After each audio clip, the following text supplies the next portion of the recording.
tinatanong kita. May masakit pa dyan sa braso mo? Wala ko, Chang. Wala po. Ano yan? Ha? Lynette, yung totoo, ano yan? Bakit may sugat ka dyan? Diyosa, Chang, wala ko ito. Wala lang tong sugat na to. Naglilinis po kasi ako ng kwarto.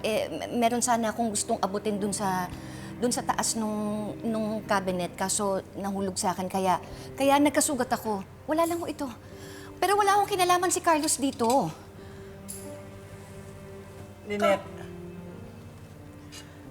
kung sinaktan ka ni Carlos dahil sa hindi ninyo sinasadyang pagkikita ni RJ, ay, hindi na yata tama yan. Chang, maniwala po kayo sa akin. Nagsasabi po ako ng totoo. Wala pong kinalaman si Carlos ito. Hindi naman po kami nag-aaway. Wala namang rason para saktan niya ako. Huwag niyo na akong bigyan ng ibig sabihin itong sugat na to. Wala lang po ito. Pero tinan mo ha, nakakapagtaka lang.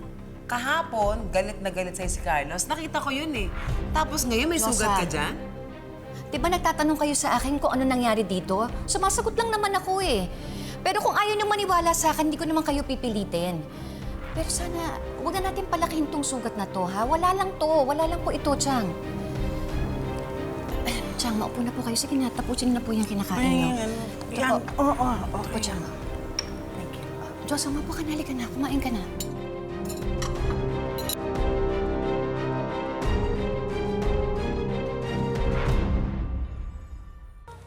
Ano na, Diyosa?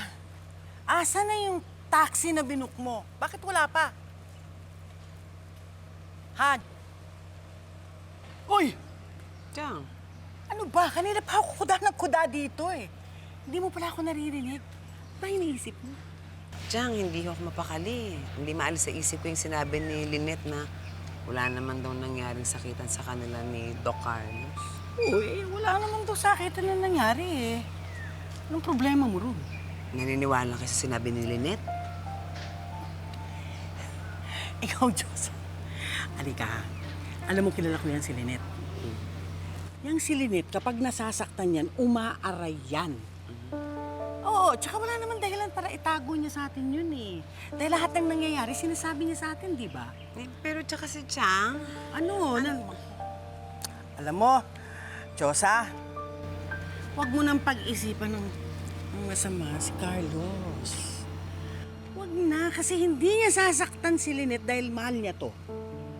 Ngayon, kapag yung taxi hindi dumating sa oras at ako'y malate sa trabaho, ikaw ang sasaktan ko.